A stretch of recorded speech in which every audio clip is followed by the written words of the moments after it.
Hello, everybody, and welcome to Friday night. And you know what that means? That means that it is podcast time. So, let me change the screen. There we go. Um, this week, I had put a poll up on my Twitter, and I had asked if people would be interested in an AMA, Ask Me Anything podcast. Um, and um, and if that would work or not. And I got some votes, and actually all of the votes went to yes, none of the votes went to no. So I figured it was a good thing. And a few of you did ask me a few questions, so I will put that into discussion. Obviously, whoever comes in and asks me questions, that'll be cool as well. However, I do have regular news I'm going to go through, talk about those for a little bit. Um, and apparently, I'm not at episode 289. I am not popular enough to have that. It is 29. There we go. Um, so, this week we are going to talk about Half Life. Alex trailer. This was something that was dropped by Valve, a new announcement trailer. It looks pretty sweet from what I saw. However, we will watch the show together and see how that goes. Also, there's been a lot of reaction in regards to Death Stranding. It seems that everybody and their grandmother has an opinion on Death Stranding. I don't personally have one, only because I don't own the game. I don't own a PS4, so I can't really comment on the game. However, I can comment on, um, you know, fanboyism, I guess, when doing reviews and stuff like that. And a lot of people are taking particular exception to the fact that everybody's going gaga over Death Stranding. However, the gameplay itself is really boring and it's not that great from what I saw. Some people really love it, some people really hate it. There has to be a middle somewhere. Um, and then we're going to go into Black Friday deals. From my experience, at least in Canada, these suck. Um, Black Friday is not a Canadian thing. It's mostly an American thing for the most part. And it seems that it got pretty it started with Black Friday. Now it's Black Week. Sorry for the yawning. I'm really tired. Um, it's the time. You have Black Friday. Now you have Black Friday week deals. Same thing, similar to Boxing Day. Now you don't just have Boxing Day deals. You have Boxing Week deals, and so on. So I have a feeling that that's going to be a thing, and I wanted to just kind of go into my experience of buying stuff on Black Friday and the deals that I've gotten and what I'm thinking of maybe getting this year. Not that there's a lot of hope, but that's it. We're going to go through the regular game releases of the week. Um, there's probably one or two big releases that got. Sorry, forget. My God, am I yawning a lot tonight? I really apologize. Um, I need more oxygen to my brain. Um, Game releases for the week. We're going to see how that goes. And then after that, I'll answer a couple of questions that came to me for the AMAs. And I'm also going to run it a little bit and explain what I have in store for the channel, at least for the next year. At least that's what my goal is for the channel for the next year. Um, I want to do a little bit more, and it's not to get more views or more follows or whatever. I just want to do something that's for me and see where it goes. So we'll take that and we'll see how that goes. All right, we're gonna start with Half Life, the Half Life Alex official game trailer. It's a VR game for Valve VR, and it actually looks pretty damn stunning. So what we're gonna do right now is going back into time. We're gonna watch it, and I'm gonna react to it after that, and we'll see how that goes. All right, let's go.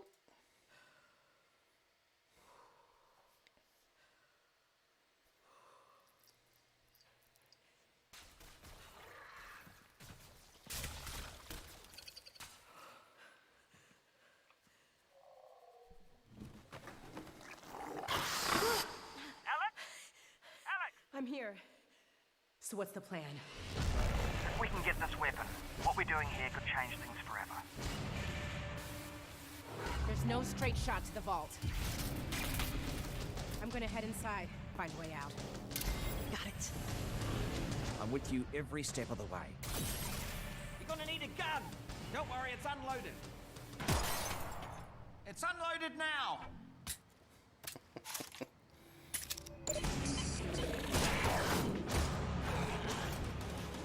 Combine chatter's really picking up. They know you're coming. You need to get out of here, now.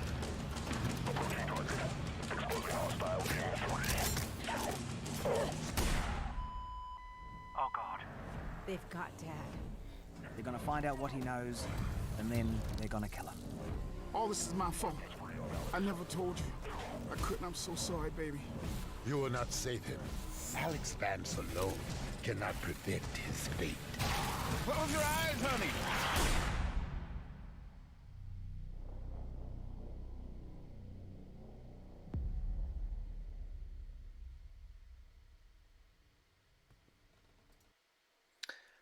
That looked pretty sweet. The only problem I have with it is that it's VR. It's not an actual game.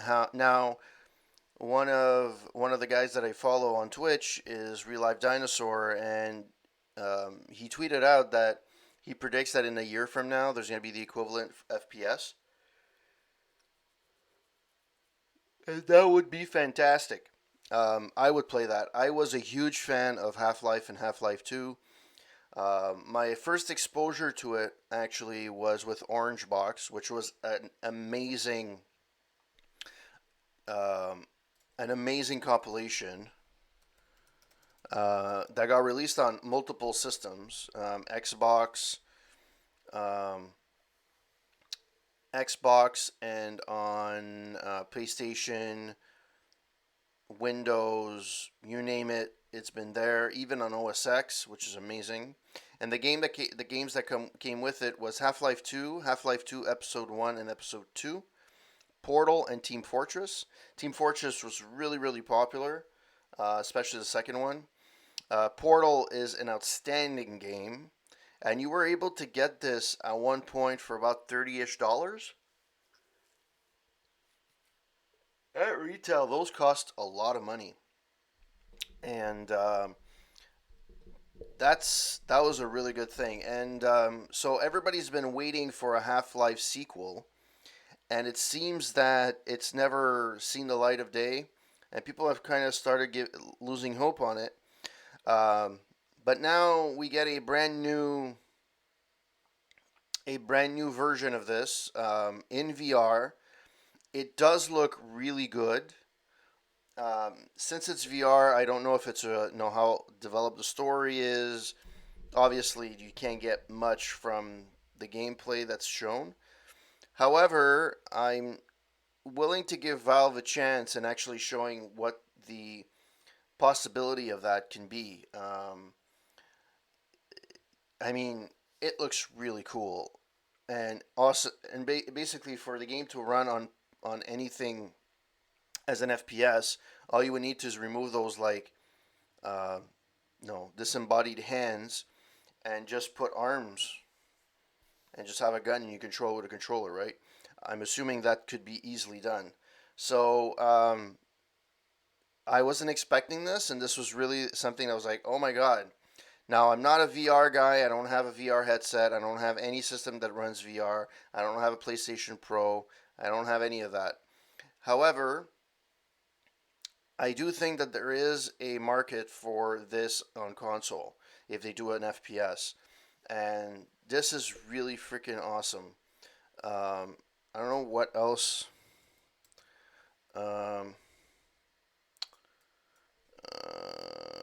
Half-Life Alex.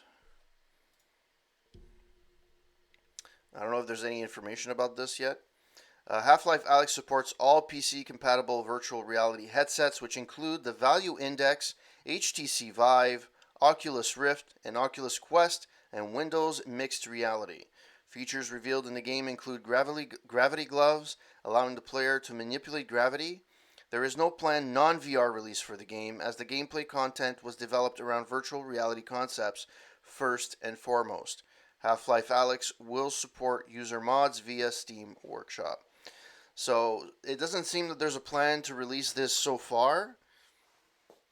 However, this looks really cool, and I'm willing to actually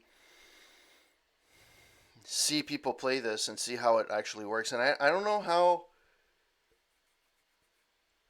how long the game will be. I don't know of a lot of virtual reality games that are that long.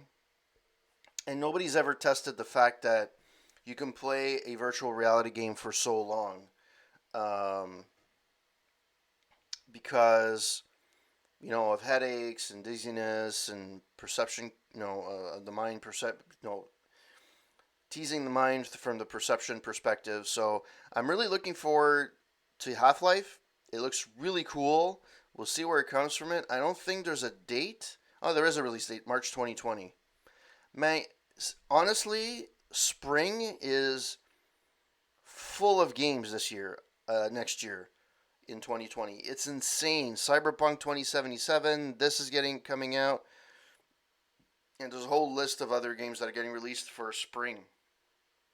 And that looks insane. So I'm hoping that this will be successful, and we'll see how that works. But it does look really freaking cool. It looks awesome.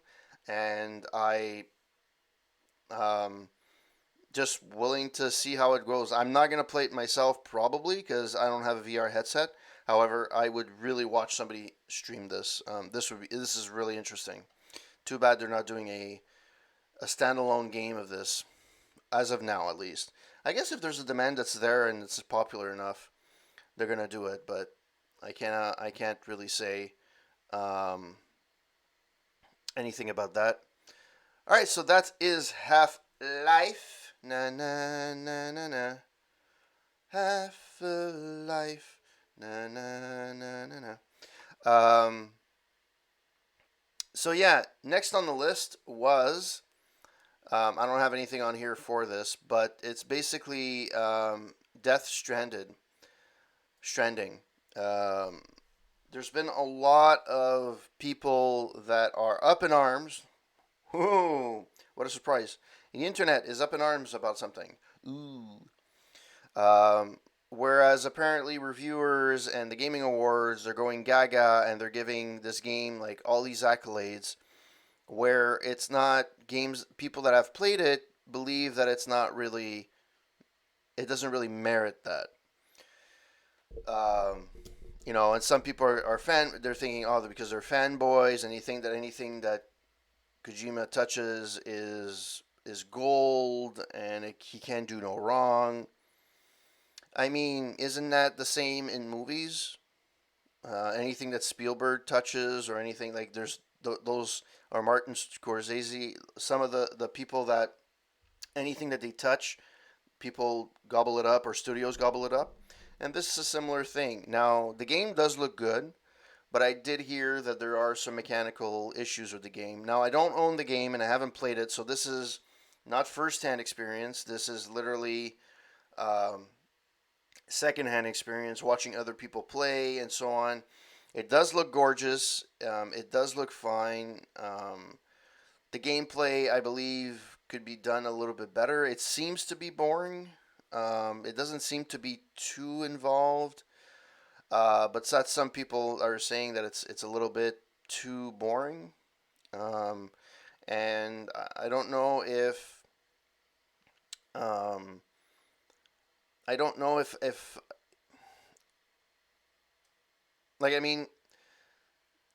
people thought that the Gaming Awards, or for whatever, are like, they're so principled, and they have, you know what? How many times did a movie studio at the Oscars win Movie of the Year, and I didn't think it was the best movie of the year? But who gives a shit? I like that game, or I didn't like. I like that movie, or I didn't like that movie. Who gives a crap? And same thing with games. Like, everybody seems to be up in arms, and there's a lot of Twitter banter going back and forth, and having, people that seem to be too lenient towards. You know what? if you play like any other game, if you play the game, you like it, great. If you don't, fuck it. That's it. Right? The games that I play on this channel are games that I like to play or I would like to play. The games may be shit. I may eventually think that they are shit, but it's games that I actually want to play. And most players are not gonna give a poop. So I really hope that people take a chill pill. We'll see as time goes on if it's a game that kind of um, the kind of um, gets better with age, I guess. And even now, Kojima is thinking of doing movies. He's thinking like the next evolution of his craft is to do movies. That could very well be, and it's something that I believe that he can easily do. I mean, 90% of his games, especially the last few Metal Gear Solid games, there was a lot of cinematics, and this one seems to be similar. So, I mean, how different can he be for him? The only difference is that instead of crafting the actors the way you want, you kind of have to tell actors how to act, right? So that's the only difference, but essentially it's a storytelling platform. That's basically what it is. And a video game is what? Especially an open-ended game. What is it? It's an interactive movie. You know, The Witcher 3 it's an interactive miniseries. You determine where you want to go. Yeah, there's a finite amount of options that you can take, but at the end of the day, that's what it is. So yeah, I don't know what all this stink is about, and I think it's just noise. If you like it, you like it. If you don't, I know it's weird because I'm actually, I'm a guy that plays games. I review the games. I give my point of view. But again, I give my point of view. It's my point of view. It's not yours. It's not everybody else's. It's not the mass. When I review games, it's based on my point of view. You may think that the game is awesome. I may think that it sucks. For the most part, I review games that I like, so I'm a little bit more biased towards it. I'm completely agreeing with that. And sometimes I do call that out, saying, I understand this part is no good, but for me, it works, right? And everybody's entitled to their opinion. So I really don't know. It's one of those things where I find it so useless that people are up in arms. Completely useless. But it is what it is, and we'll see how it goes from there. And it's just my little bit. I wanted to talk on that. It's not super huge. It was a pretty slow news week this week, other than Google Stadia, which I will get to a little bit later on, because it's one of the questions that I was asked. So we'll get through that together. So next on the list is I actually forgot. Oh, Black Friday deals. There we go. So Black Friday to me has always been a useless thing, especially in Canada. It's not a Canadian thing. We say we do, we don't. The deals here are garbage. Apple is the best example. They freaking you can buy this laptop and get $20 off, or you get this shitty thing with it. It's not as big here in Canada as it is in the States. In the States, it's super huge. People wait in line and stuff like that. I remember people getting killed for the PlayStation when it launched, PlayStation 4. And now they even have weeks, Black Friday weeks, where it's same idea as Boxing Day. Boxing Day, I used to once in a while. I venture out. I don't do it anymore because I find it useless. But I used to venture out once in a while on Boxing Day. And one place I used to go here in Montreal was Sam the Record Man. When it was a music store, renowned music store that we had for years. It closed down about 20 years ago. Um, and I could spend hours in that store just browsing the CDs and records and listening to music. You had like listening pods where you're able to listen to music, and it was really really cool. We also had another one called HMV, and that closed down as well. We don't really have any records, any real music stores anymore. The closest thing we have here in Montreal is probably Archambault, which is like a music store, but it's also they sell CDs a bit on the side. But it's not a they don't specialize in CDs, for example. They specialize in selling instruments, and they have that as a side gig. Um, but Black Friday is really not what it's cracked up to be. I was looking at the sales this week, and they're not that great, um, especially on Amazon. It's not super huge. The savings you would make. Some things maybe you may get a diamond in the rough somewhere along the line, like in the far corner somewhere, but it's not one that um, I particularly look forward to. The what's the thing that I bought on Black Friday? I think, fuck. I think one of the last things that I bought on Black Friday that was worth of note is the Halo 2 collector's edition. Not the big huge collector's edition that has like the helmet and everything. It was Halo 2. Do I still have it? I don't know if I still have it. Yeah, I do.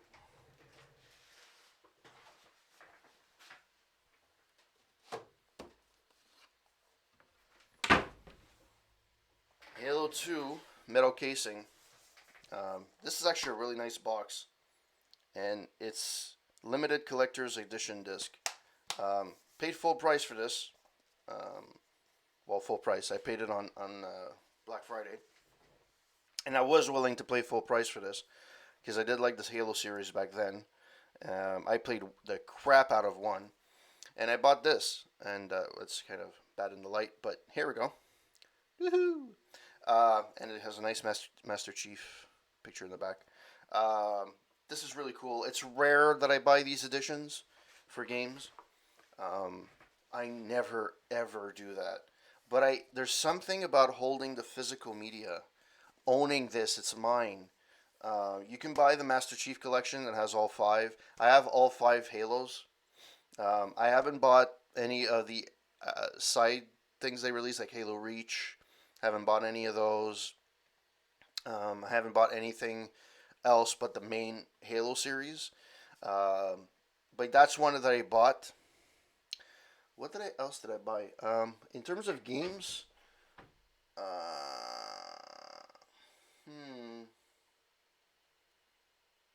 don't think I bought anything else in terms of games because the games are always.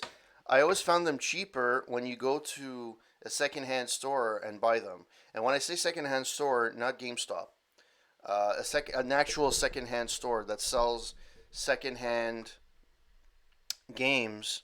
And there used to be a store here in Montreal called it's French. It's the Fixed Idea, l'idée fixe.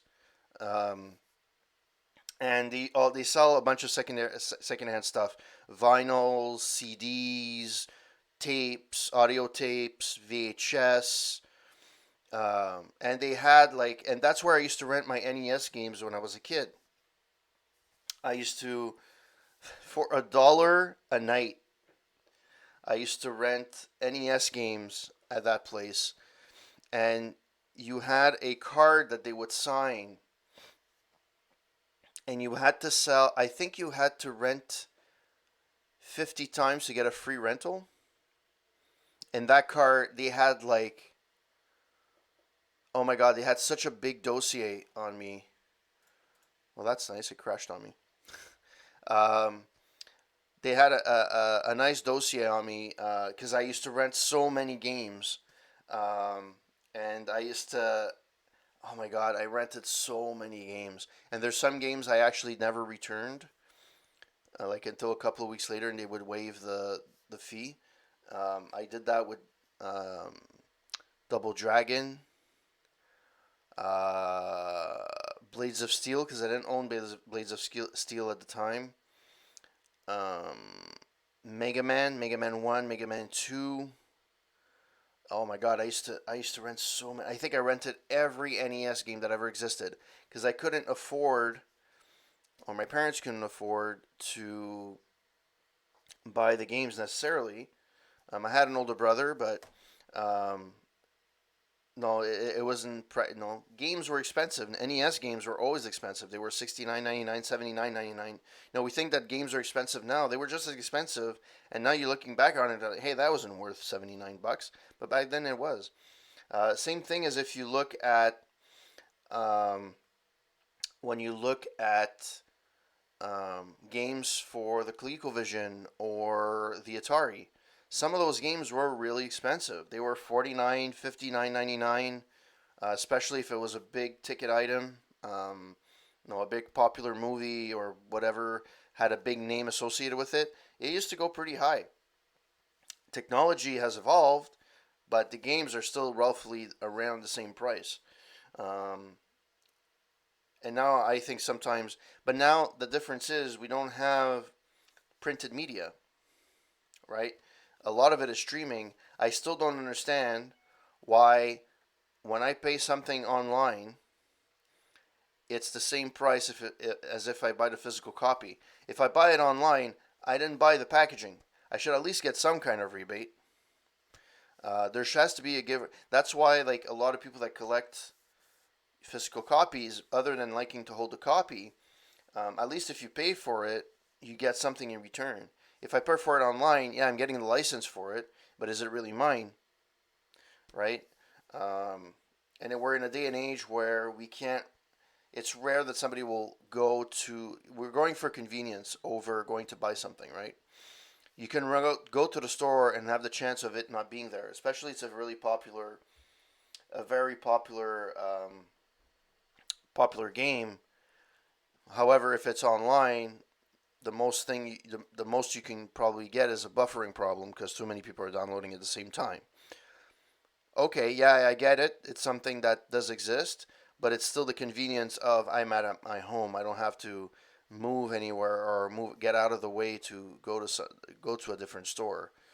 Um, and times have changed. A lot of people don't necessarily, after their work day, they kind of just like to rush home and just do their thing at home, and they don't like to stop at the store. Or we're annoyed if we get to the store and we have to go somewhere after work, right? It's like, ugh, I just want to go home, sit on the couch, and just do nothing. Uh, so yeah, this is one thing I got on Black Friday, and I think I said full price. So I think what this edition was, it was supposed to be $100 and something because it came with a case, and it was a special other case on top of it. I lost that a long time ago. I think it was a plastic casing that went around it. However, this was the same price as the regular game, so it was a steal, but I still paid full price for it. So that's one of the things that I actually got that was really really cool on Black Friday. Um, but it's rare that I do buy games. Usually, I try to look for electronics, something that's unique. I remember getting my Game Capture HD, the one that I use now. They don't sell it anymore. They actually have. I can't show it to you because it's actually connected right now, but um, it's um, it's the old version of the Game Capture HD. So it's the one that you can put Super VGA on it. It's not just HDMI to HDMI. And I love it because I can plug in my old NES, my old Super NES, my Genesis, a modded ColecoVision. I can do all that. Um, so I really appreciate the fact that I have that, and it's been working like a charm. Whereas the newer ones seem to have encoding issues. They don't always display properly. They seem to be more flimsy. This thing is a tank. So far, it's served me really, really well, and I'm gonna keep on. I'm gonna keep with it until until that thing dies. Um, So there's that. There's Game Capture HD that I bought. Um, there's not a ton. I bought a lot of music on Black Friday. I used to buy a lot of music on Black Friday online, back when that was a thing. Um, I used to buy. Oh my God! I used to buy so many things. Don't judge me with my music tastes. I used to love. Um, so back in high school, I was a rare breed, apparently. Some people like classic rock. Most people like grunge. I know I'm dating myself, but most people in high school like grunge, alternative rock, dance, whatever the thing of the day, right? The current day thing. And some people used to like classic rock. Those guys were the hipsters and stuff like that. But unlike them, I used to also like jazz. I used to like classical music. I used to like all kinds of different music, funk, disco. If you liked Led Zeppelin, how dare you like disco, right? Um, but I used to like all that, and I used to buy about a lot of albums based on that. I have over 400. I had 4,000 CDs at one point, but I didn't upload them all. However, whoops, no music. I don't know if I'm logged in or not. Am I logged in? I don't have the dark theme. Meh. Oh well. If I click on album and I go on my albums, these are all the albums that I have currently, and there's a bunch of them that I bought. I used to buy on Black Friday, and a lot of it was classic. So I remember buying this on Black Friday, distinctively remembering buying that on Black Friday. Um, Kiss, no. 5150 from Van Halen. Europe. And it used to be like those, they used to get those sales ever so often, like 10 for 1 sales. And I used to just gobble them up. Belly to Belly from Warrant. Uh, Psychosis' favorite movie, The Last Dragon. Um, that's a good movie, and that's a good B movie. Yeah, so I had a bunch of albums that I would buy on Black Friday, and I have a ton of them uploaded here, um, and it's insane how much I have. Um, I remember when I used to be a wrestling fan. Oh dear lord. Um, this one's underappreciated. A lot of people panned it. Fans of the group panned it because they found it was too commercial. But I actually really like The Year of the Spider by Cold. I always go back to it ever so often. I actually like it better than their following couple of albums. Yeah, so these are unknown artists. But yeah, I have a lot of albums. They're not all uploaded here, but you get the point. I have a lot of albums. And I used to buy a lot of music on Black Friday. In stores deals, there's not a ton of them. I'll be honest with you. At least I don't know offhand. You may get a discount like 20% here or 30% there, but it's not out of the ordinary of normal stuff they would, it's stuff they're trying to get rid of anyways. You have a better chance, at least in Canada, you have a better chance of getting your a deal in January after Christmas because they have to sell the extra stock that they didn't sell. So usually it's discounted massively.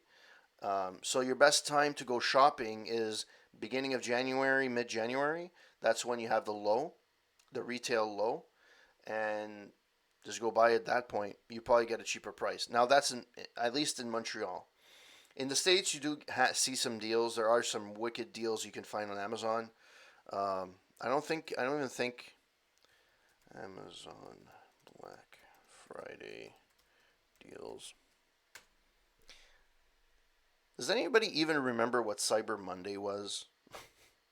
um,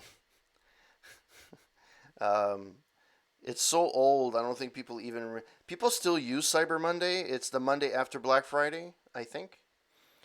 But it's basically the whole idea is that people didn't have internet at home and needs to go on Monday and go online and get the deals. So it was called Cyber Monday because people literally go to work to actually use the internet. See, it's Black Friday deals week. Now, what's the point of just calling it? I don't know. Like, deal of the day. You can buy this for either $8 or $45. Well, that's a big deal. And it gets worse as you go down. I think here there's a laptop. Yeah. $249 to $1,500 for a laptop. You can save 22%. No, thank you. This one's the best. What a change in. Thank you, Foxy. Thank you for the host. Really appreciate it. Yeah, so here we have the range. What's the deal? Yeah, so it's just a bunch of laptops. I don't even know if I would get any of this. Like, you're saving, what, $100, $150? I guess. But is it really worth it? I don't know. I don't think it is, personally. But it is what it is. How you doing, Foxy? Hope that you're having a wonderful Friday night. I was just going over Black Friday and what I used to buy on Black Friday. And I said that one of my best purchases on Black Friday was the collector's edition, one of the collector's edition of Halo 2. And I'm doing pretty good. It's Friday. Friday's good. Party. So yeah, I bought this on Good Friday. Black Friday. I bought my Game Capture HD, which has served me very, very well for the last few years streaming. It's still the one that I tested streaming for a couple of years, and then when I was more serious about streaming, that's what I had. So it's not the HD 60 or whatever. Here too in Canada, it was never a thing really, but because now everything's online, you can't just say, yeah, Friday deals only for United States. It was okay to control it when it was retail, brick and mortar stores, but now online you can't really do it. But I don't find the deals that spectacular. Like, you save the same amount during the year anyways, right? I mean, unless there's something that really jumps at you, I don't know. Like, where is this? Yeah, so there we go. Let's go. View deal. I think this is not bad.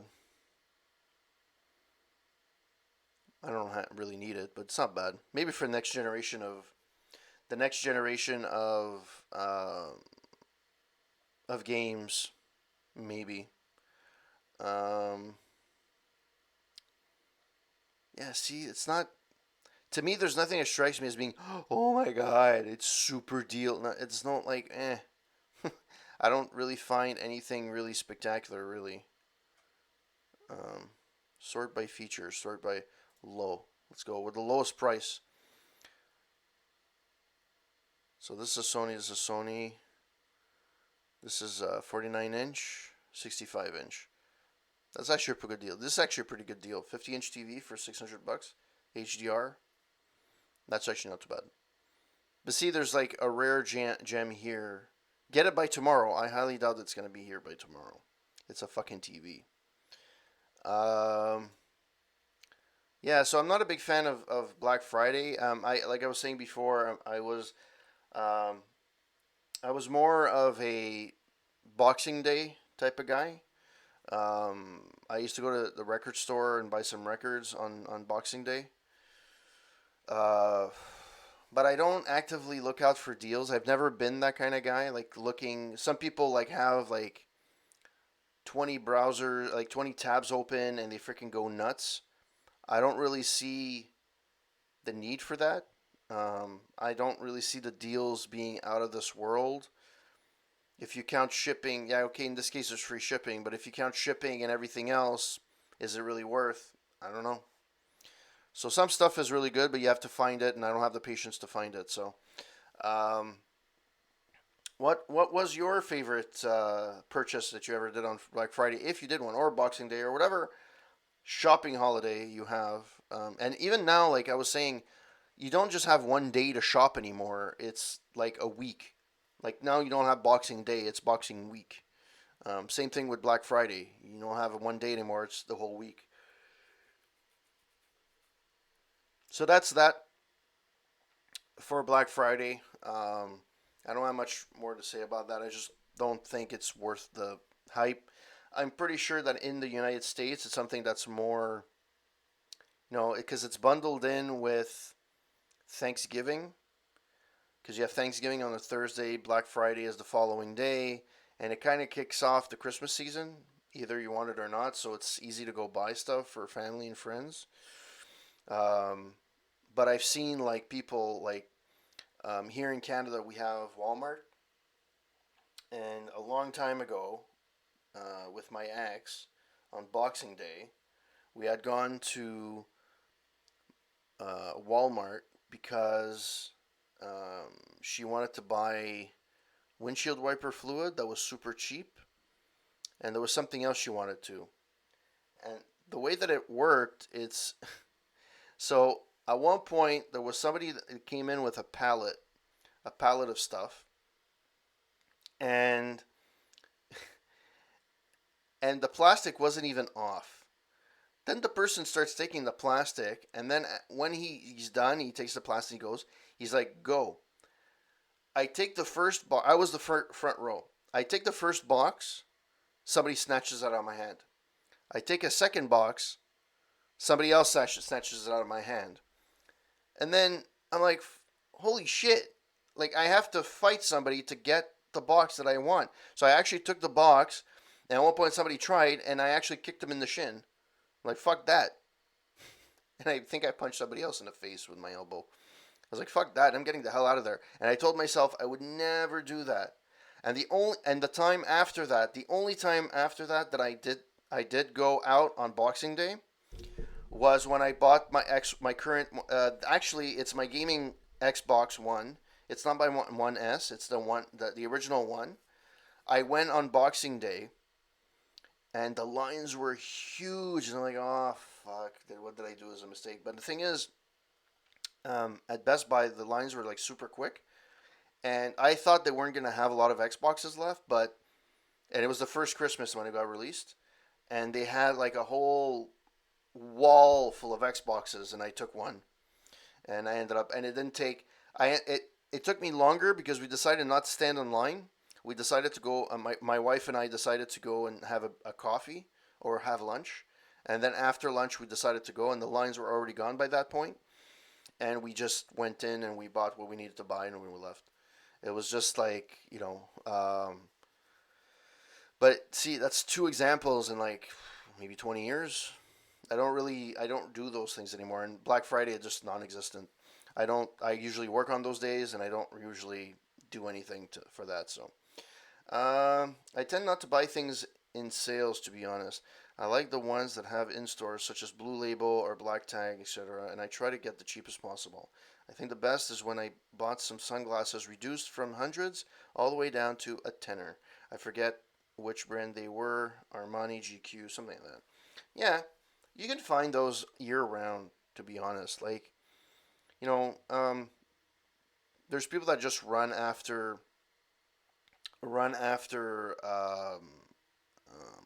deals and stuff.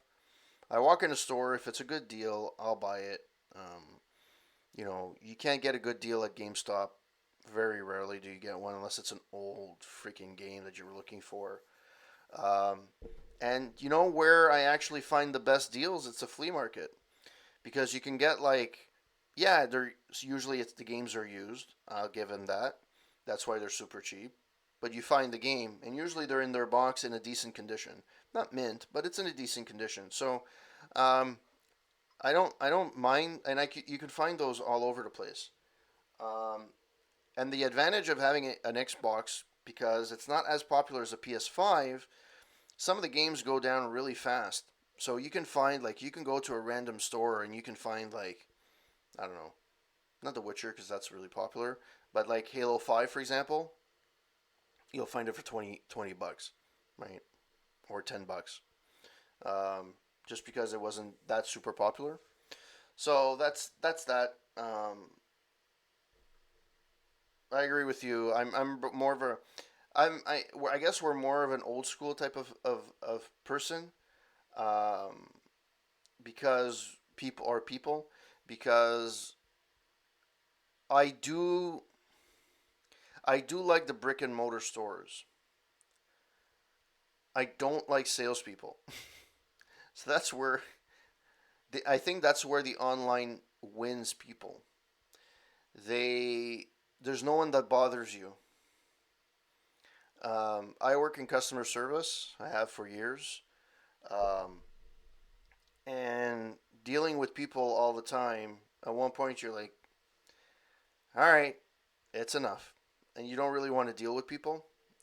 And a lot of jobs now require customer service, and you kind of like when you're done your work, you kind of don't want to deal with other people, and that's where online comes. You can browse privately, you can buy what you want from the comfort of your own home, and now you can get it delivered anywhere. Like for me, I get it delivered at my work, because it's easier. My God, it's so convenient. It's amazing.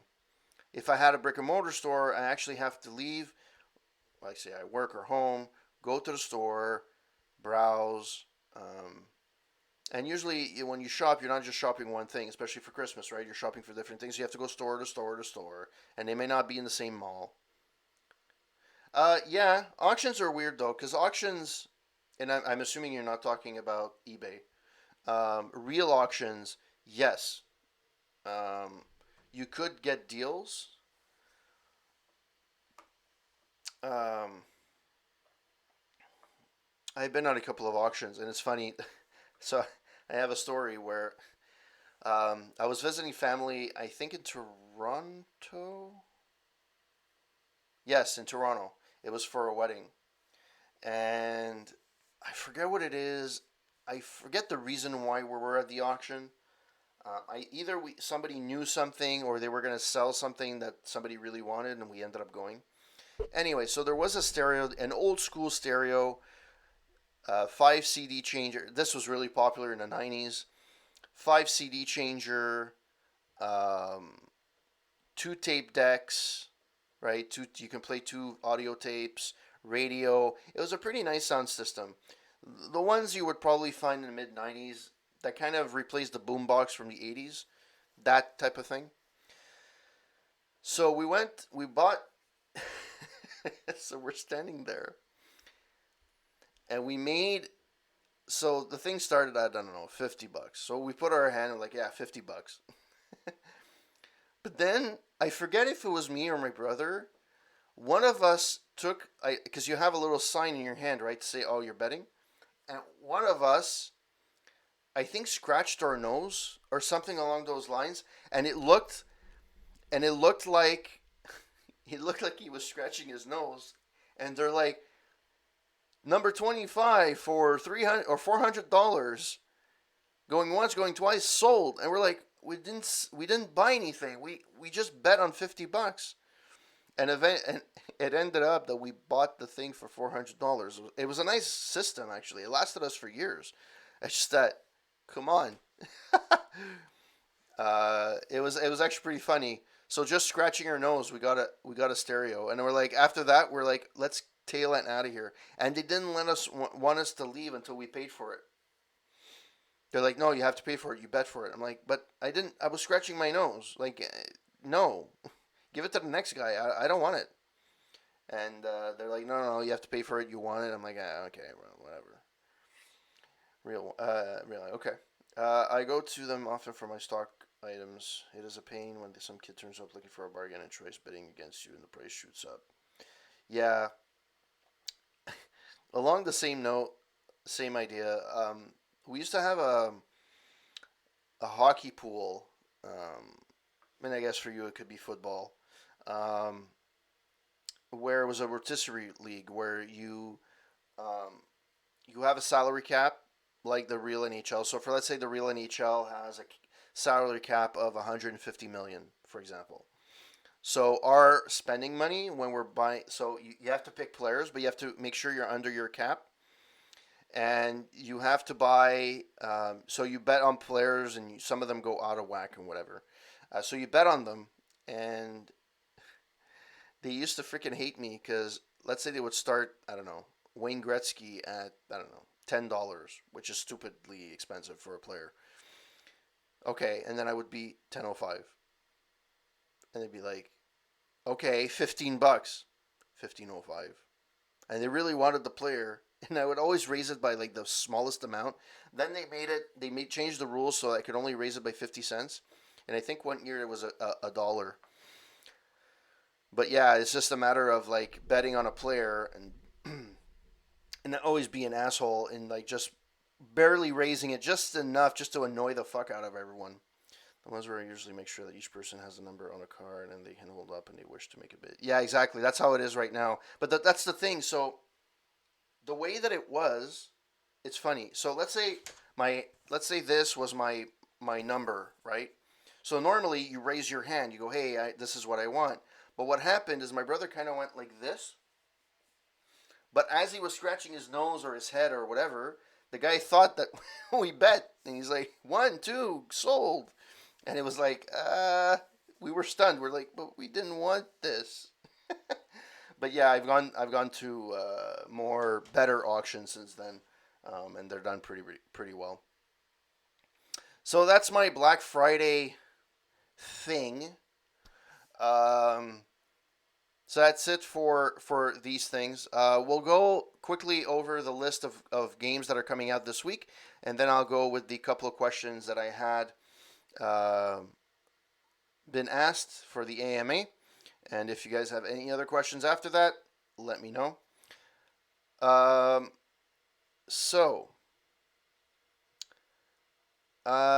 November, so this is from the week of November 19th to the 23rd, I believe. Yeah. The only game of note that I've actually seen in all of this is, for me, that sticks out is Shenmue 3 out on PC and PS4. I thought this was also going to be on Xbox. I'm not sure. The Curious Tale of Stolen Pets, PS4. Aspire, PS4. Just Dance 2020, Stadia. We'll get that in a second. Bouncy Bob 2. I have no clue what the fuck that is. Sea of Thieves. That is still a thing. I don't know. Is that game ever? Did that game ever become good? Because I remember I watched a few people playing, and it was like, I think who used to play it? It's a guy I used to follow, but he stopped streaming. Dreamers Arcade. And yeah, I used to watch him play, and he was having fun. I found the gameplay boring. I don't know. That was just me. So for this, you have Shenmue 3, which is pretty popular. WRC 8FIA World Rally Championship on the Switch. Zumba Burning Up. That could be interesting. Next, Bouncy Bob 2, Children of Marta, Sea of Thieves, still there. On the 21st, we have Baobab's Mausoleum, Episode 3, Black Future 88, that sounds interesting. Deadly Premonition, Origin Switch, Demo Reborn, Farmers Dynasty, Green Video Game, Mountain Rescue Simulator, Narcos Rise of the Cartels, that sounds interesting as well. Sniper Ghost... Why did it copy everything? Sniper Ghost Warrior Contracts, Soccer Die Cosmic Cup, Strike Force War on Terror, and Vader Immortal, a Star Wars VR series, Episode 3 on PC and the Oculus. Then on the 22nd, we got Castle of No Escape 2, Debris, Lost Ember, Marvelous Animals, Sid Meier's Civilization 6, Stretch, Tiny Gladiators, and Where the Water Tastes Like Wine, and Regions of Ruin. On the 23rd, there's not much really here that strikes me as being, I have to buy this, or that really tickles my fancy, but maybe something does tickle your fancy. So let me know what you guys think, and what if you listen to this after the fact, and let me know what you guys are looking forward to. So that was just a quick rundown of the games that are available. So let's get into the questions. So the first question that I'm going to be answering for the AMA, this is the first one. I didn't expect a huge turnout for questions, to be honest. But I did get a couple of questions, and Foxy, you are one of those. So thank you so much for the question, and you can see it on screen right now. What do you think about Stadia, the way it is being rolled out to customers? And somebody else replied too. Yeah, it's Google being Google. When the last time Android users got an OS update uniformly across the board? Yeah. So I have spoken about this on the podcast quite a few times. I talked about it when it was about to get released. I had my thoughts about it. And I discussed it, I believe, last week when I said it's going to be a rough launch because there's going to be features that are not going to be available on day one. But I did find a few places where they said something positive about it, which is one of them is Tech Radar. But again, I think the messaging was wrong, and that's what gets to me. So if you're doing customer service and you're doing, manage expectations.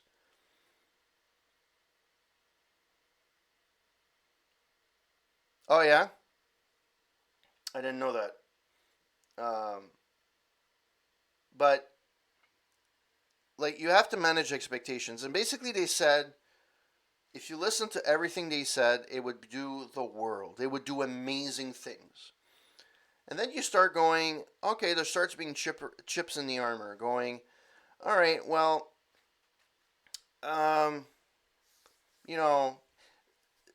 it's not going to have this feature. You're going to have a certain speed to really have it work. The access codes, they got it only a couple of days after launch, which is, to me, it's bad. That should have been ready day one.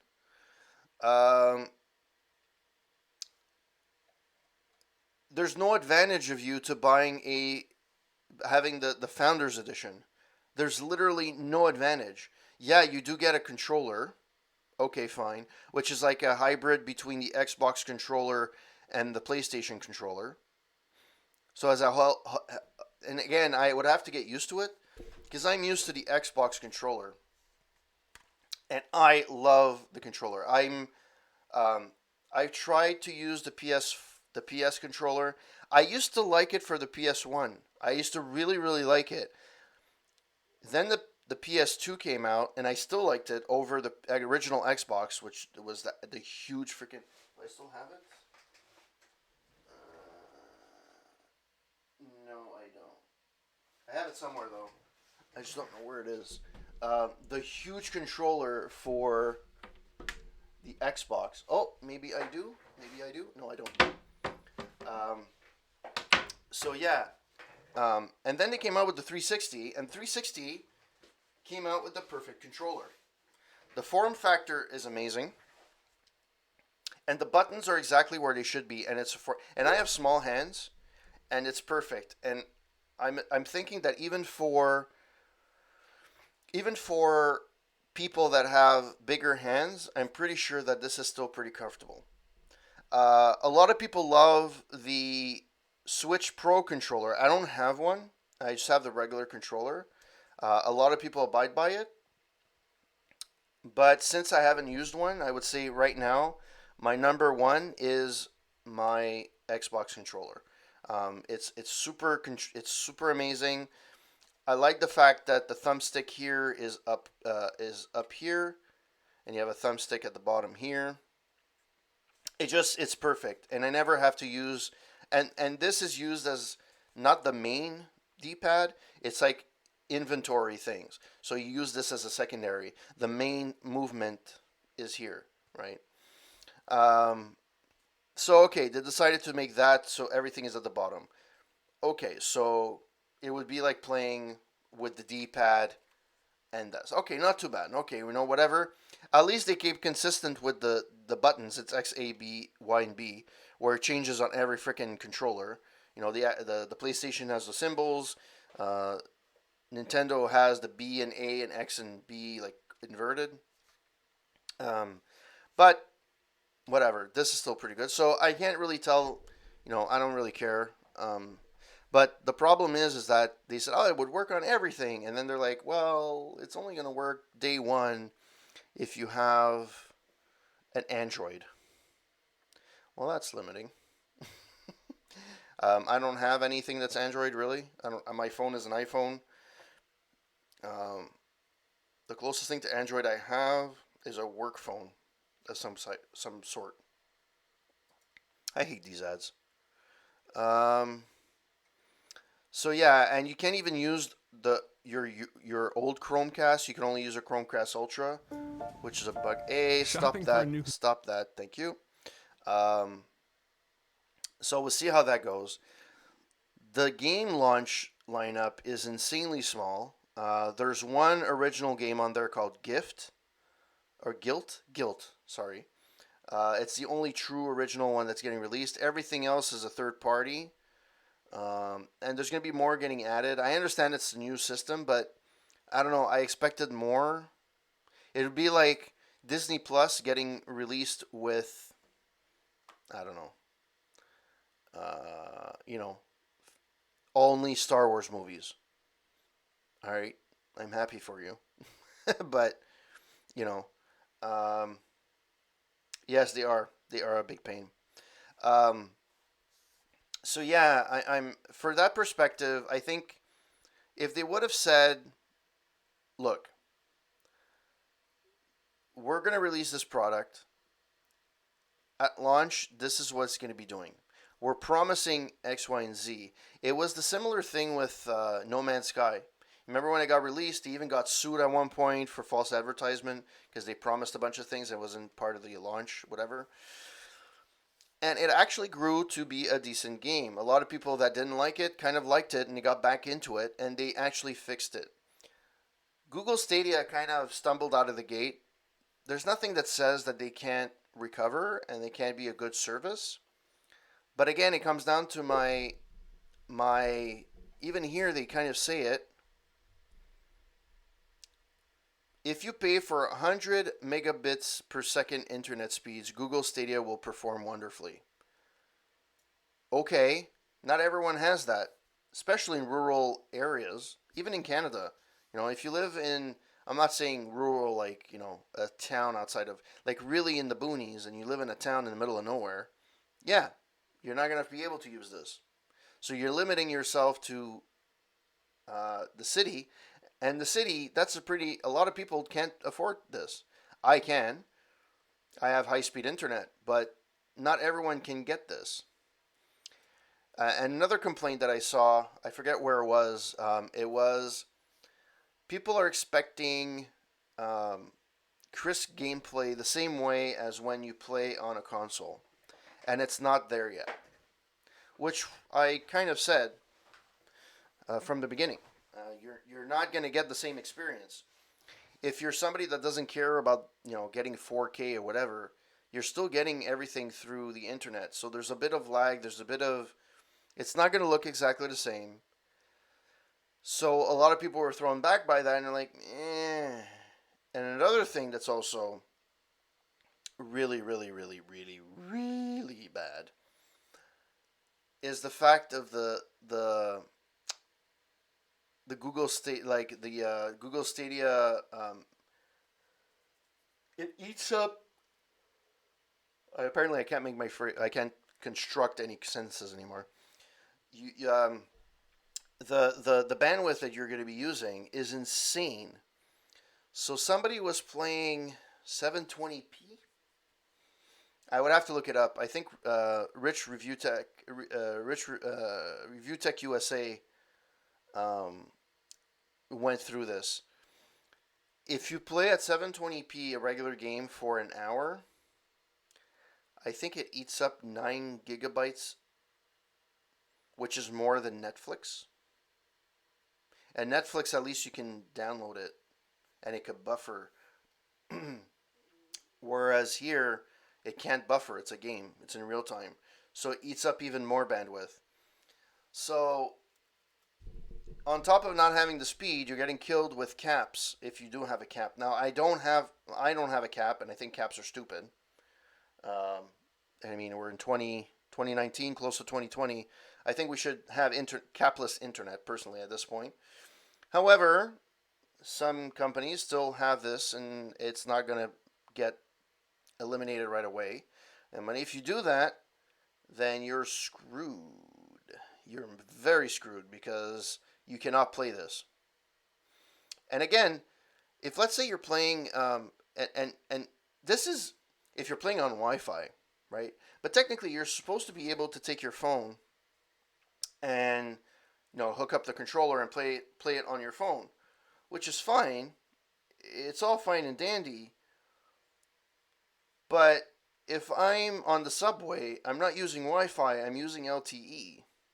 So let's say my commute is 40 minutes to an hour. If I go according to the bandwidth cap that they gave, I'm going to be hitting I have 8 gigs of data per month. I'm going to be hitting that in like an hour or two.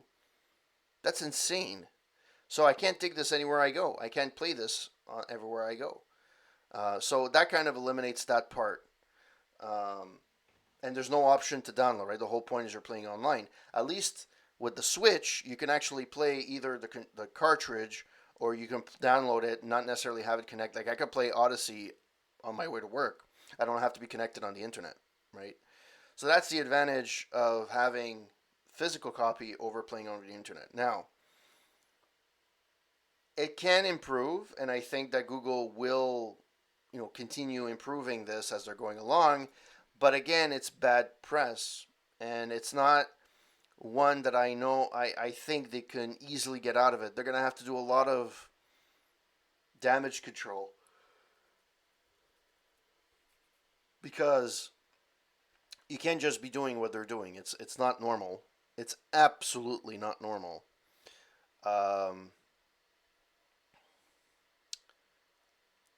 There are a number of minor problems plaguing the service that will be fixed in time, like the way Stadia handles its pro subscriptions and its limited game selection, and a few major ones like the fact that a number of features like Google Assistant and YouTube gaming integration aren't currently supported. Number one, this is a dead product. I don't care what people say. It is a dead product. There's people that do stream on the service, which is fine. I do follow a few people that do it, but this is insane. It's dead. Nobody follows you. Nobody watches live. You're better off using Mixer, which is saying a lot, or Twitch. So I'm hoping that at one point there will be Twitch integration with this, at least. Again, I'm not even entertaining the idea of getting this at any time. And with Project xCloud coming out with Xbox and being integrated with, I'm going to have my own version of it, so I'll see how that goes with that. I'm not saying it's going to be better or worse. I can't really tell. But they do have it seems that Xbox and Microsoft have a sweet spot. You can use Project xCloud if you want, but you can also download the games on your console. You have the option. Whereas Google Stadia, you don't. And that's the big no-no. If you had the opportunity to download it and play it, that'd be a big difference. But you can't. And I still maintain that you should be able to do it. And you still have to pay the game's full price. Whereas with Game Pass, you don't have to. You play the games, you download them. As long as you're paying for the service, you can play the games. Obviously, you can buy the games if you want, but if you buy the games, they're yours, right? I just don't know how the licensing is going to work for this. I don't know if they clarified that or not, but and again, this is a very positive look at it. Even the negative they're trying to put it out. Well, the negatives are minor to me. if it was promised on day one, you should have this. Like, this should not be an issue. And like Google Assistant and YouTube Gaming should be there. It's your own freaking company. Why the right hand doesn't talk to the left hand? How does that not work? I don't understand. And I know it's not something that's easy, it's easy to criticize. It's not always practical or easy to implement. But come on. Like, you're going to tell me Google Stadia was an idea from like 10 months ago? Of course not. It was an idea from years ago. You would have probably thought that this would have been part of it. Anyways. Now, if they would have said, we can't implement this because it would degrade the service that we have right now. We want to make sure the service is right, and then we'll add those features. I can back that up. But they kind of didn't say that. They're just saying, it's not their day one. All right. Expand Studia's game library. Yeah, that should be a pretty big one. Your library sucks. 3 out of the 12 are Tomb Raider games. Okay, fine. So you have the same game, well, not same game, but no, a series in your 12 game library. And you have Just Dance 2020. Who is going to play?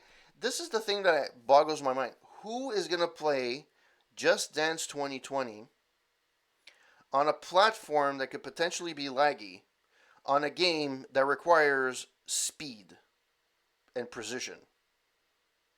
I don't get it. I really don't get it.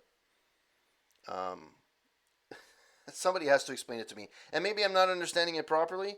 Maybe it's not something that I fully understand, and I completely acknowledge that. But from my perspective, as of right now, and the way I'm thinking of it, that doesn't make sense. You have a game on there that's like that. And even fighting games, like when you have, I think they have Mortal Kombat X on there, or Mortal Kombat 11, one of the two. I think it's 11. Again, it's one that takes precision and speed. You need to be able to click the buttons and have a reaction time that's, if there's any lag at all, you're screwed. So from that perspective, you're better off buying it on a console than buying it on the platform that's here. Anyways, again, I don't own it. I haven't played it. I'm just going based on information that I've seen on Twitter and so on and so forth. So I think if they would have gave a different message and managed expectations better, I think it would have gone a long way. I think, number one, you have to you're living in 2019, where you know that people voice their concerns with anything, especially on Twitter, because people are faceless, right? You can be anonymous, nobody gives a shit, you put up a stink, meh. Okay.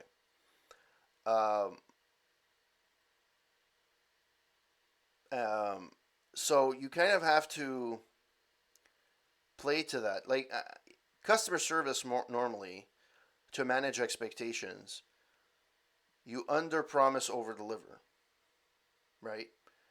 So you under-promise, saying, "Oh, we're not going to," and then you put in a little bit of a carrot in there, or just something to sweeten the deal on day one, and say, "Hey, by the way, we said that this wouldn't be ready. Boom, this feature is actually ready day one." You under-deliver. You under-promise, over-deliver. In this case, they over-promised and under-delivered, which that's the problem. It's the messaging that they had. They didn't manage expectations properly with the customers. Now, again, the math in terms of the technology didn't work out very well. A lot of people were skeptical with what they said, with reason. And from what I can tell, there are legitimate reasons why people are not too happy right now. It's not as advertised, or whatever the case may be. Okay, fine. But that's another thing. However, if they would have tempered with expectations... Yes, exactly. My God, Captain. It just might work. He was the only member of the original Star Trek crew that wore a red shirt that survived. put that in your sock. I don't know why I was going to go over that, but put that in your cereal and but yeah, it's customer service 101.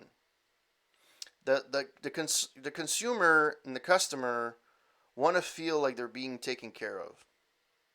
Regardless if you're serving a retail in a store or you're servicing somebody yeah, or you're serving somebody in a restaurant. Well, restaurant's a little bit different. But you're serving somebody online, or you're doing customer service online or on the phone. It's always the same thing. You're putting. You wanna make sure the customer is feeling okay. You know, they feel like they're being taken care of.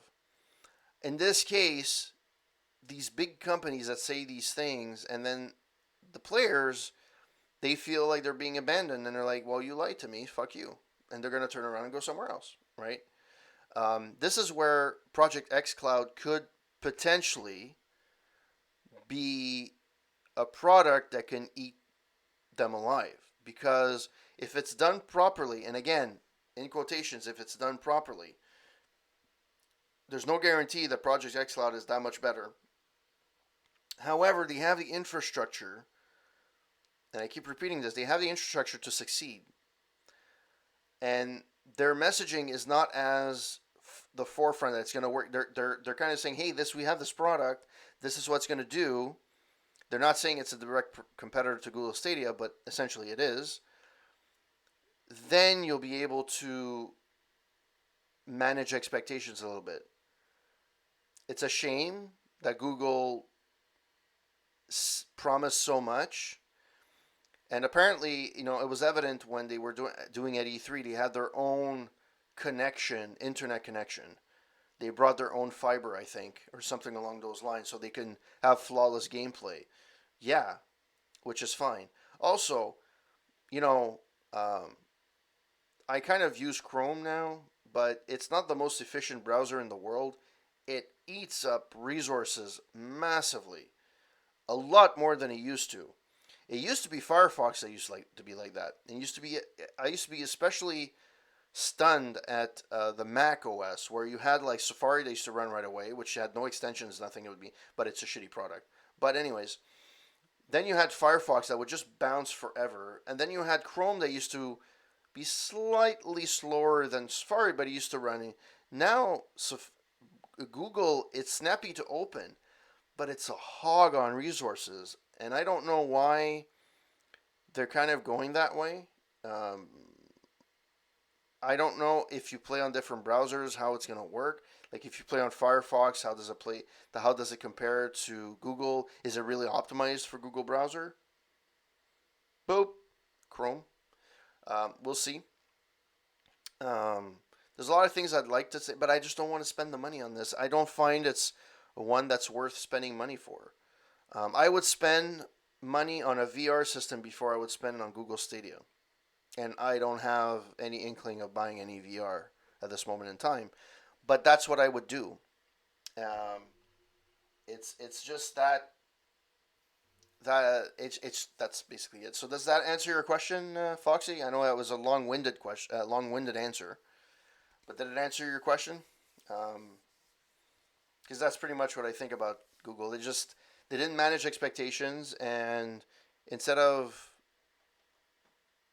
you know, and now they're running into issues, and people are complaining about them because that's not what they were promised. That's what it comes down to. All right, next question comes from the one and only CoinOp.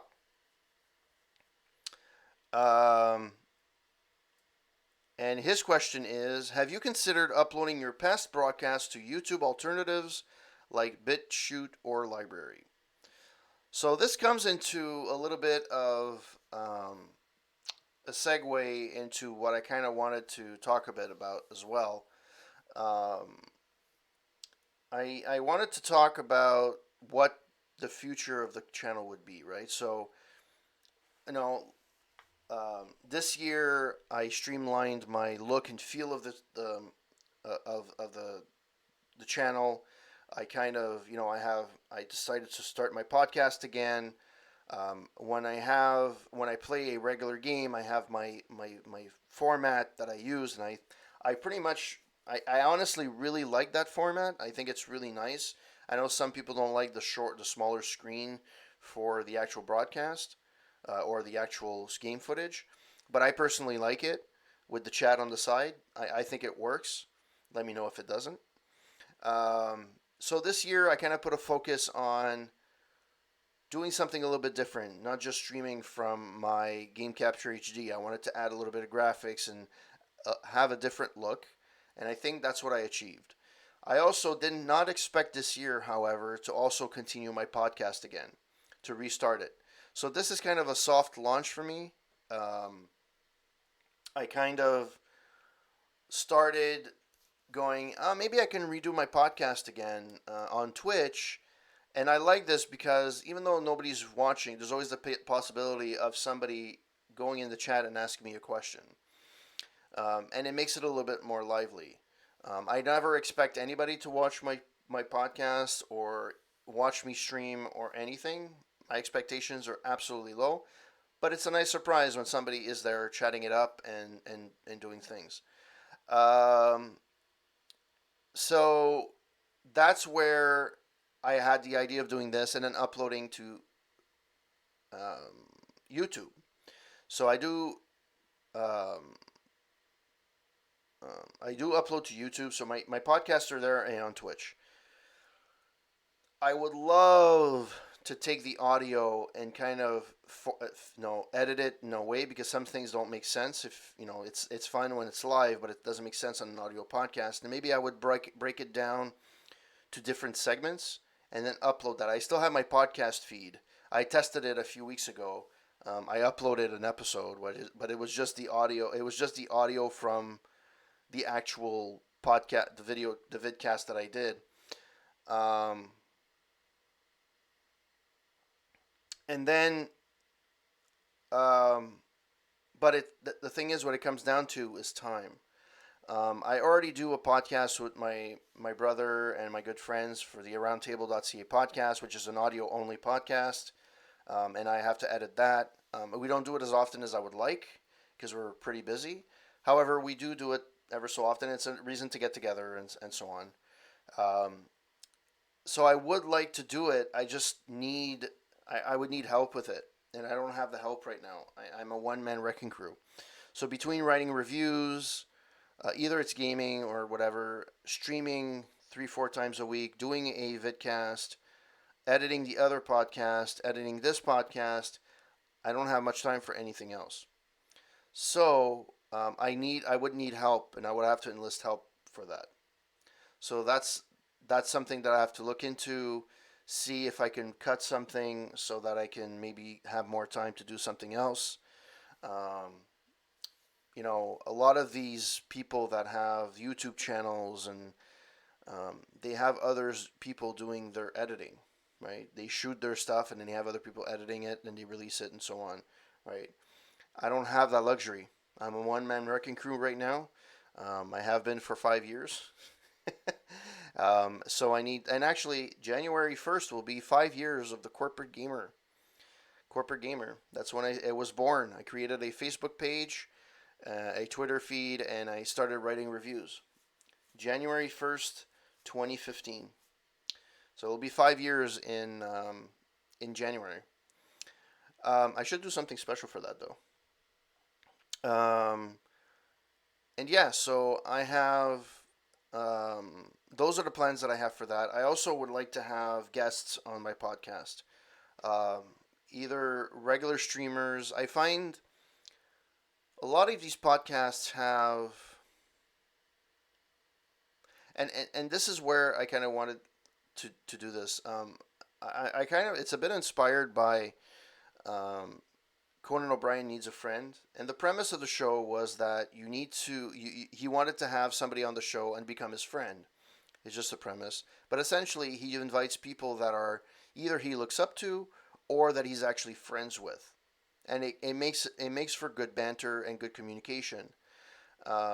here in this, but however, for a lot of these podcasts or a lot of these things, there's not a lot of for smaller podcasts it does exist, but in the most part, for the most part, having a communication or a platform to communicate with other streamers live on the stream. So let's say Foxy would be here, would be a guest one week. Uh, Psychosis would be one on this week, another week. You know, it would be something that I would truly love to have a conversation and actually have that capability of having a conversation on a podcast and not having to only do this on my own, right? So yeah, I'm looking at different formats for the new year. Something that won't give me too much work to do. I may have to fix a couple of things here or there. Like I obviously wouldn't have to have this layout for if I have guests on. I would have to do another layout, but you know maybe I can remove the chat. I don't know. We'll see how that goes, and we'll take it from there. But I do have plans for the channel. And then based on that, maybe I would like to I was planning to do a Patreon page, um, you know, just to have like $1 a month or whatever subscription, $12 a year, to support the channel. I kind of want to remove myself from being on one channel alone, because eventually what I would like to do is stream on multiple platforms, and I can't do that because I'm a Twitch affiliate right now, so I would lose that.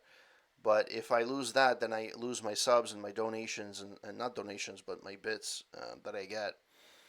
So having said that, I would like to kind of get platform agnostic and take a step back. Now, a lot of this was done testing out stuff, and I left it the way it is because it just was easier and it worked. It took me a good 2 years to get my streaming down pat, get a schedule down, have no glitches when I'm streaming. I had shittier internet, so it was harder for me to stream. Um, so once I have that, there is a possibility that I will upload to BitChute or Library or any other platform that would do that. And if I already have my feed for my podcast, and what's good about that is because I set that up a while back, it's on Google Play, it's on iTunes, it's on Stitcher, it's on a bunch of different sites. It appears everywhere. Some of them I don't know how they got my feed, but anyways, whatever, it exists. So if I can get the audio part done, that'd be really cool, and I can get maybe some listeners from there. But for now, due to time constraints and time and availability, um, at least for the next little while, at least until the new year, I will stay strictly on Twitch and YouTube, and then we'll take it from there. So that's. I hope that I don't know if CoinOp will be listening this offline. I don't know if he's here, but I hope that answers your question. And I do hope that I can grow this channel. I'm always looking to grow the channel. Again, I'm not a huge channel, but I do have loyal people following me, which is amazing. So, yeah, that's it. That's what I wanted to talk about. Those are the two questions that came to me via Twitter and Twitch. So thank you, CoinOp. Thank you, Foxy, so much for being there and supporting and being awesome. You guys are great. You guys are great streamers. And whoever's watching this afterwards, if you guys want to follow these two gentlemen, Foxy Loxy, PhoxyLoxy on Twitch. Awesome streamer, entertaining. I believe you're doing Skyrim at the moment. I should know because I've been watching your streams. I just got lost with the different streams. And then CoinOp does a variety of things. He does a little bit of retro. He's done some new games like Cuphead. But he's played some Super Mario Brothers. He's played some Doom Sigil. So he has a variety of games, but he doesn't stream as often because he is a student. However, it'd be awesome to support the man, and he's not affiliate yet. He's only at 30 followers, I think. He's slowly getting up there, but guys, please follow CoinOp. Really worth it. And yeah, that's and I have to start doing my my recommendation reviews again. I had stopped at one point. I think the last one I did was Wasteland Ruckus, I think. But yeah, I'd like to continue that. So that's it for the show. And all the people that are watching, whoever's watching, do you guys have any other questions or anything else that you guys would like to ask while I'm still here? No questions off limits, and if it is, I'll tell you why. Oh man, why the hell does it turn? Why did it not load?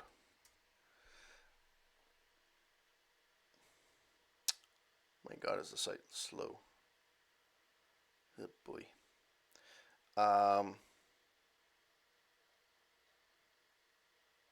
So yeah, if you guys want to sign up to our payment page, if you want to go to the Amazon store, and you guys go to Amazon, if you go to the Roundtable Amazon.ca store, you can actually go here and purchase something on the website. It's our affiliate link, and a little tiny bit goes to us, so it helps support the servers and the website and everything. So if you guys don't donate through subs or bits, you guys can do it through just shopping regularly at Amazon.ca using our affiliate link. So if you guys do that, thank you so much. You help support the channel.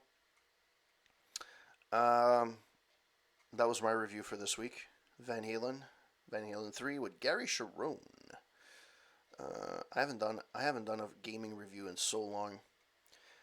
The last one I did was BioShock. I've been playing. I haven't really played anything new, really. Even my retro streams. However, I don't know if I'm going to do this Sunday, but I will start streaming the original Deus Ex on PC. I finally got it running, and it seems to be working fine. There was a glitch with the audio, which is annoying as F, but I got it working. So I hope that I'll be able to get that working and play that for you guys. I'm debating if I should finish the Outer Worlds first and then go to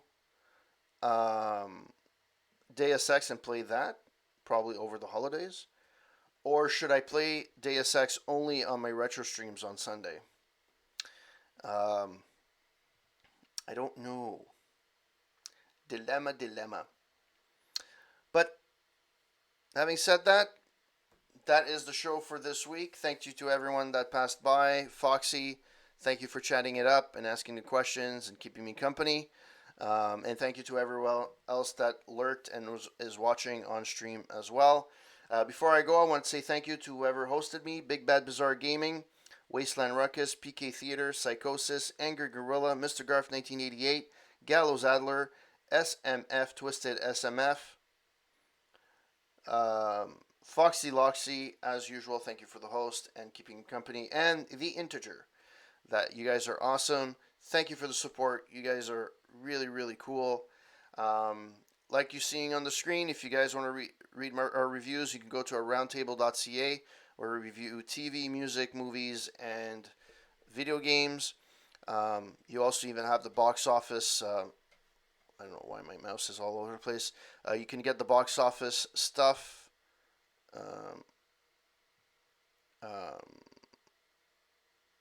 Here, so you can see who made the most money. And then here you have all the posts that we have. So my latest review is My Record Collection, Van Halen. And I actually did 5150 the week before. So, and my buddy Steve actually reviewed Terminator Dark Fate. The short end of it is, if you try to compare it to T2, you will be disappointed. However, as an action movie on its own, it is cool and it is fun to watch. It's just a fun movie. So I guess it was better than Rambo. So that's it for me tonight, guys. Thank you so much for joining the stream. I really, really appreciate the support.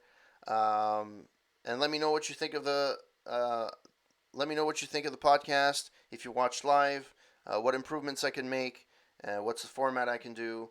And again, it's something that I'm looking into in the new year to get guest hosts with me, or maybe have regulars coming by every week and just talk about news of the week, about anything, movies, TV, politics, whatever the case may be.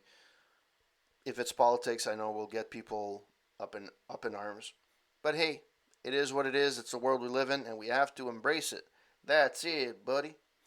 All right, guys, have a wonderful, wonderful evening, weekend, and I shall see you tentatively Sunday for the Retro Night in Canada stream, where I have no clue what I'm going to be streaming.